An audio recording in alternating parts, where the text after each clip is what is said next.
ଗଲାଣି ତ ଗଲା କଥାରେ ସଙ୍ଗାତ ଗଲାଣି ତ ଗଲା କଥା, ଗୁପତେ ସିନା ମୁଁ ତତେ ପଚାରିଲି ବଳି ପଡ଼ିବାରୁ ବ୍ୟଥା।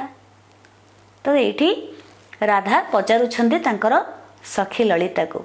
ତ ପିଲାମାନେ ଭାବାନ୍ତର ପୁଣି କ୍ଷଣ କରେ ଜାତ ଗଲାଣି ତ ଗଲା କଥାରେ ସଙ୍ଗାତ, ଗୁପତେ ସିନା ମୁଁ ତତେ ପଚାରିଲି ବଳି ପଡ଼ିବାରୁ ବ୍ୟଥା। ତ ପିଲାମାନେ ଚିଲିକାରେ ସାୟନ୍ତନ ଦୃଶ୍ୟର ଦ୍ୱିତୀୟ ଭାଗରେ ଆମେ ଏଇ ପଦ୍ୟ ପର୍ଯ୍ୟନ୍ତ ପଢ଼ିଥିଲେ। ଆଜି ଆମେ ତୃତୀୟ ଭାଗ ପଢ଼ିବା। ତ ଟିକେ ପୂର୍ବ କଥା ଏଠି ଆଲୋଚନା କରିନେବା। ଗଲାଣି ତ ଗଲା କଥାରେ ସଙ୍ଗାତ, ଏଇଟା କେଉଁଠୁ ଆସିଛି ନା କବି ସୂର୍ଯ୍ୟ ବଳଦେବ ରଥଙ୍କର କିଶୋର ଚନ୍ଦ୍ରାନନ୍ଦ ଚମ୍ପୁରୁ ଆସିଛି। ଯେଉଁ ଚମ୍ପୁରେ ଆଲୋଚନା କରାଯାଇଛି ଶ୍ରୀକୃଷ୍ଣ ଆଉ ରାଧାଙ୍କ ବିଷୟରେ।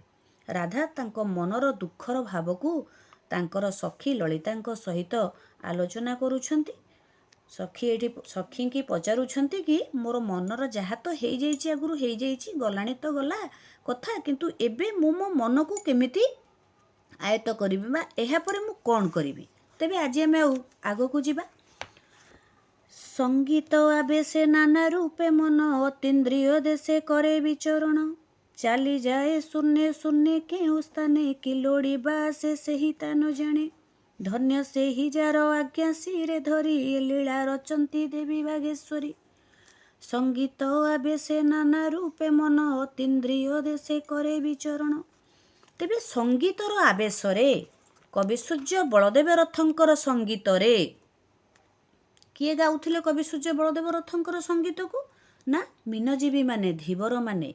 ତେବେ ସଙ୍ଗୀତର ଆବେଶରେ କବି ସୂର୍ଯ୍ୟ ବଳଦେବ ରଥଙ୍କର ସଙ୍ଗୀତ ସେ ସମୟରେ ଖୁବ୍ ଆକର୍ଷଣୀୟ ଥିଲା। କବି ଦକ୍ଷିଣ ଓଡ଼ିଶାର ପ୍ରସିଦ୍ଧ କବି ଥିଲେ।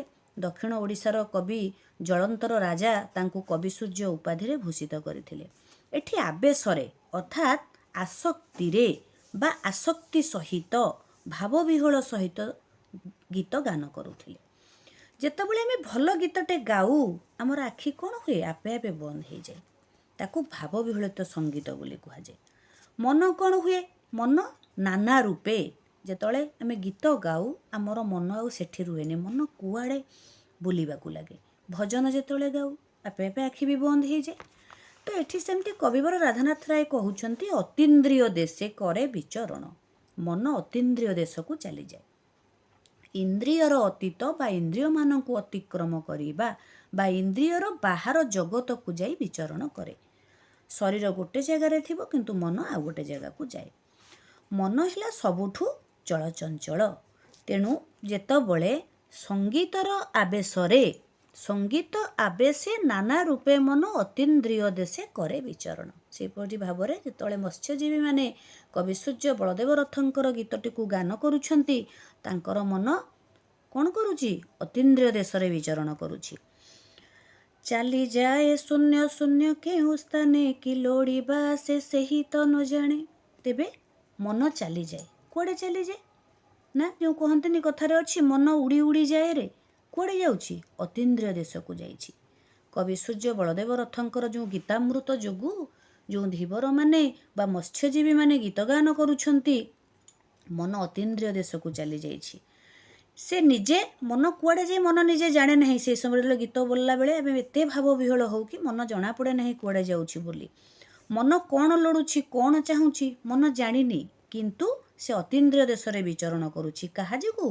ନା କବି ସୂର୍ଯ୍ୟ ବଳଦେବ ରଥଙ୍କର ଗୀତାମୃତ ଯୋଗୁଁ। ତାପର ପଦକୁ ଯିବା। ଧନ୍ୟ ସେହି ଯାର ଆଜ୍ଞା ଶିରେ ଧରି ଏ ଲୀଳା ରଚନ୍ତି ଦେବୀ ବାଗେଶ୍ୱରୀ, ଧନ୍ୟ ରଥେ ତୁମ୍ଭ ଜନ୍ମ ଶୁଭ କ୍ଷଣେ ମୃତ୍ୟୁଞ୍ଜୟ ତୁମେ ଉତ୍କଳ ଭୁବନେ, ତୁମ୍ଭ ମାଟି ଦେହ ଗ୍ରାସିଛି ଶ୍ମଶାନ ମାତ୍ର ଯଶୁ ଦେହେ ତୁମ୍ଭେ ଆୟୁଷ୍ମାନ। ତେବେ ଧନ୍ୟ ସେହି ଯାଇ ଆଜ୍ଞା ଶିରେ ଧରି ଏ ଲୀଳା ରଚନ୍ତି ଦେବୀ ବାଗେଶ୍ୱରୀ। କବିବର ରାଧାନାଥ ରାୟ ଏଠି କ'ଣ କହିଛନ୍ତି? ପୂଜ୍ୟ ପୂଜାକୁ ସମ୍ମାନ ଜଣାଇଛନ୍ତି। ଏଠି କବି ସୂର୍ଯ୍ୟ ବଳଦେବ ରଥଙ୍କୁ ସମ୍ମାନ ଜଣାଇ ଏଠି କହୁଛନ୍ତି ନା ଧନ୍ୟ ସେହି ଯାର ଆଜ୍ଞା ଶିରେ ଧରି ଏ ଲୀଳା ରଚନ୍ତି ଦେବୀ ବାଗେଶ୍ୱରୀ। ପିଲାଦିନ ଠାରୁ କବି ସୂର୍ଯ୍ୟ ବଳଦେବ ରଥ ମା ସରସ୍ୱତୀଙ୍କର ଆଶୀର୍ବାଦ ପାଇଛନ୍ତି। ନିଜ ବକ୍ଷ ପ୍ରଦେଶରୁ ମା ସତେ ଯେମିତି କ୍ଷୀରପାନ କରାଇ ବଳଦେବ ରଥଙ୍କୁ କ'ଣ କରିଛନ୍ତି? ପ୍ରଚଣ୍ଡ ପ୍ରତିଭାର ଅଧିକାରୀ କରାଇଛନ୍ତି କବି ସୂର୍ଯ୍ୟ ବଳଦେବ ରଥ। ତାହେଲେ ସେ ଧନ୍ୟ, କିଏ ଧନ୍ୟ ଏଠି କୁହାଯାଉଛି ନା ଏଠି କବି ସୂର୍ଯ୍ୟ ବଳଦେବ ରଥଙ୍କୁ କୁହାଯାଇଛି। ଏଠି ଜଗତ ଈଶ୍ୱର କାହାକୁ କୁହାଯାଇଛି ବା ଜଗତେଶ୍ୱର ମଧ୍ୟ ଏଠି କୁହାଯାଇଛି। କାହିଁକି ନା ଜଗତେଶ୍ୱରଙ୍କର ଆଜ୍ଞାରେ ମା ସରସ୍ୱତୀ ଲୀଳା ରଚୁଛନ୍ତି। ଏଠି ମଧ୍ୟ କବି ସୂର୍ଯ୍ୟ ବଳଦେବ ରଥ ବାଗେଶ୍ୱରୀଙ୍କର ଆଜ୍ଞାରେ ଯେଉଁ କବିତା ସବୁ ରଚନା କରିଥିଲେ ତାହା ସମସ୍ତଙ୍କୁ ସୁଖ ପ୍ରଦାନ କରିଛି। ଯେଉଁ କବିତା, ଯେଉଁ ଗୀତାମୃତ ଆଜି ମନମୁଗ୍ଧକର ସନ୍ଧ୍ୟା ସମୟରେ ଚିଲିକାରେ ଅବସ୍ଥାନ କରିଛି, ଦିଗପାଳ ଦେବୀମାନେ ହାସ୍ୟ ପ୍ରଦାନ କରିଛନ୍ତି, ତାକୁ କିଏ ରଚନା କରିଛନ୍ତି? ଏଇ ଲୀଳାକୁ ବାଗେଶ୍ୱରୀ ରଚିଛନ୍ତି। ବାଗେଶ୍ୱରୀ, ବାଗ୍ ଯୁକ୍ତ ଈଶ୍ୱରୀ ଅର୍ଥାତ୍ ମା ସରସ୍ୱତୀ ବାଗ୍ଦେବୀ ବୀଣାପାଣି, ଯାହାର ଆଜ୍ଞାକୁ ମସ୍ତକରେ ବହନ କରି ଏଇଭଳି ସଙ୍ଗୀତ ରଚନା କରିପାରେ ସେ ଧନ୍ୟ। ଏ ଲୀଳା କେବଳ ବାଗେଶ୍ୱରୀ ହିଁ କରିପାରନ୍ତି ବୋଲି ଏଠି କବିବର ରାଧାନାଥ ରାୟ କହୁଛନ୍ତି। ଧନ୍ୟ ରଥେ ତୁମ୍ଭ ଜନ୍ମ ଶୁଭକ୍ଷଣେ ମୃତ୍ୟୁଞ୍ଜୟ ତୁମ୍ଭେ ଉତ୍କଳ ଭୁବନେ।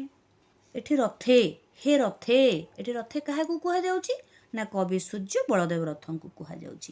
ହେ କବି ସୂର୍ଯ୍ୟ ବଳଦେବ ରଥ, ତୁମ୍ଭର ଜନ୍ମ ଶୁଭକ୍ଷଣରେ ହେଇଛି। ଶୁଭକ୍ଷଣ କହିଲେ କ'ଣ? ଶୁଭ ବେଳାରେ ହେଇଛି। କବି ସୂର୍ଯ୍ୟ ବଳଦେବ ରଥଙ୍କର କେବେ ଜନ୍ମ ପିଲାମାନେ ତମେ ଜାଣିଛ? 1789 ମସିହାରେ ଗଞ୍ଜାମରେ। ଆଉ ସେ ଦିନ ହେଉଛି ମାଘ ପଞ୍ଚମୀ ବା ବସନ୍ତ ପଞ୍ଚମୀ। ଯେଉଁ ଶୁଭକ୍ଷଣରେ ସେ ଆଜି ଜନ୍ମଲାଭ କରିଥିଲେ ସେଥିପାଇଁ ସେ ଆଜି ମୃତ୍ୟୁଞ୍ଜୟ। ମୃତ୍ୟୁଞ୍ଜୟ କାହାକୁ କୁହାଯାଏ? ଦେବଦେବ ମହାଦେବଙ୍କୁ କୁହାଯାଏ, ଶିବଙ୍କୁ କୁହାଯାଏ। କିନ୍ତୁ ଏଠି କବି ସୂର୍ଯ୍ୟ ବଳଦେବ ରଥଙ୍କୁ କୁହାଯାଇଛି। ଏଇ ଉତ୍କଳ ଭୁବନରେ, ଉତ୍କଳ ସ୍ଥାନରେ ତୁମେ ମୃତ୍ୟୁକୁ ଜୟ କରିଛ, ସେଥିପାଇଁ ତୁମେ ମୃତ୍ୟୁଞ୍ଜୟ। କିଏ ସେ? କବି ସୂର୍ଯ୍ୟ ବଳଦେବ ରଥ। କିଏ କହୁଛନ୍ତି ନା କବିବର ରାଧାନାଥ ରାୟ କବି ସୂର୍ଯ୍ୟ ବଳଦେବ ରଥଙ୍କୁ ଏଠି କହୁଛନ୍ତି, ଧନ୍ୟ ରଥେ ତୁମ୍ଭ ଜନ୍ମ ଶୁଭ କ୍ଷଣେ ମୃତ୍ୟୁଞ୍ଜୟ ତୁମେ ଉତ୍କଳ ଭୁବନେ। ତେବେ କବି ସୂର୍ଯ୍ୟ ବଳଦେବ ରଥଙ୍କର ଏହିପରି ଭାବରେ ବହୁତ କବିତା ରହିଛି। ଗୋଟେ ମନେ ପଡ଼ୁଛି ମୋର ଏଇଠି, ପିଲାମାନେ ତମେ ଶୁଣିଥିବ, ଜନେ ହସିବେ। ବରଜି ବରସେ ଦେଇ ମାନସ, ବରଜି ବରସେ ଅମେଧ୍ୟ ଗ୍ରାସ, ଦେହେ ମନ୍ଦାକିନୀ ରଜ ଲଗାଇ, ଗ୍ରାମ ସୁକରି କି ହୋଇବ ଗାଇ, ଜଗତେ କେବଳ ଜନେ ହସିବେ ହିଁ ତହୁଁ ଫଳ।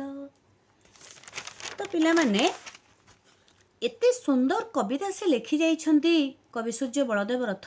ତାହେଲେ ସେ ଏତେ ସବୁ କବିତା ଆମକୁ ଦେଇଛନ୍ତି। କିଶୋର ଚନ୍ଦ୍ରାନନ୍ଦ ଚମ୍ପୁ ଦେଇଛନ୍ତି, ଚନ୍ଦ୍ରକଳା ଦେଇଛନ୍ତି, ରତ୍ନାକର ଇତ୍ୟାଦି ଓଡ଼ିଆ ସାହିତ୍ୟକୁ ତାଙ୍କର ଅବଦାନ ଅତୁଳନୀୟ ସତରେ।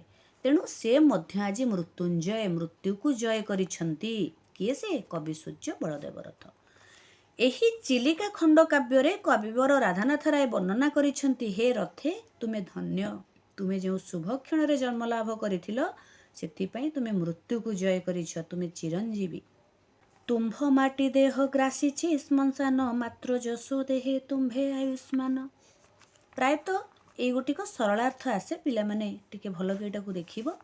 କବିବର ରାଧାନାଥ ରାୟ କହୁଛନ୍ତି, ତୁମ୍ଭ ମାଟି ଦେହ ଗ୍ରାସିଛି ଶ୍ମଶାନ, ତୁମ୍ଭ ମାଟି ଦେହ, ହେ ରଥେ, ହେ କବି ସୂର୍ଯ୍ୟ ବଳଦେବ ରଥ, ତୁମ୍ଭର ମାଟିର ପିତୁଳିକୁ, ମାଟିର ଶରୀରକୁ, ମାଟିର ଦେହକୁ, ପଞ୍ଚଭୂତରେ ଗଢ଼ା ହୋଇଥିବା ଶରୀରକୁ ଆଜି ଶ୍ମଶାନ ଗିଳି ପକାଇଛି ବା ଗ୍ରାସ କରି ପକାଇଛି।